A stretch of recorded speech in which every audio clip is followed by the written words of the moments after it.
Marco Rubio, waziri wa mambo ya kigeni wa Marekani, anasema Iran imetengeneza makombora yanayoweza kufika Marekani. Waziri huyo wa mambo ya kigeni wa Marekani amesema Iran inaendeleza makombora ya masafa marefu yanayoweza kufikia Marekani, akisisitiza kuwa hilo ni tishio lisilovumilika kabla ya mazungumzo ya Geneva. Waziri huyo wa mambo ya kigeni wa Marekani Marco Rubio amesema Iran inaendelea kutengeneza makombora ya masafa marefu yanayoweza siku moja kuifikia Marekani, akielezea mpango huo kama tishio lisilovumilika. Alizungumza hayo na waandishi wa habari, akieleza namna ambavyo Iran inazidi kuwa tishio katika ulimwengu. Marekani inaamini kwamba Iran inaendeleza mpango wa makombora ya masafa marefu, makombora ambayo siku moja yataweza kuifikia Marekani. Hicho ndicho ambacho Marekani imekuwa na hofu, lakini kumbukwe pia kwamba Marekani na makombora yenye uwezo wa kufikia Iran, lakini wao kama Marekani hawataki kuona Iran ikiwa na makombora ya aina hiyo ambayo yana uwezo wa kufikia Marekani.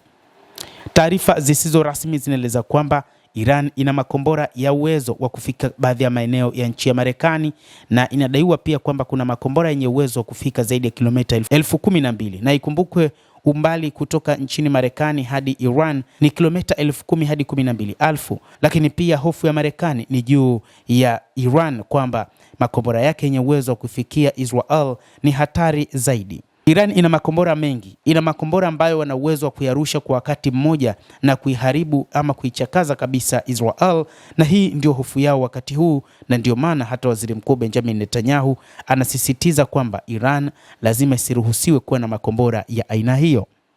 Kutoka Iran hadi Israel ni zaidi ya kilomita 2,000, na yapo makombora ya aina hiyo ya masafa marefu ambayo Iran iliyatumia hata katika vita vya siku 12, ambayo makombora hayo yaliweza kufikia moja kwa moja Israel, jambo ambalo limeonyesha Iran ni tishio kwa upande wa Israel. Waziri huyo wa mambo ya kigeni Bwana Marco Rubio alishangazwa na uamuzi wa Tehran kuendelea kuwekeza katika makombora ya masafa marefu licha ya vikwazo vya kiuchumi na changamoto kubwa za kifedha.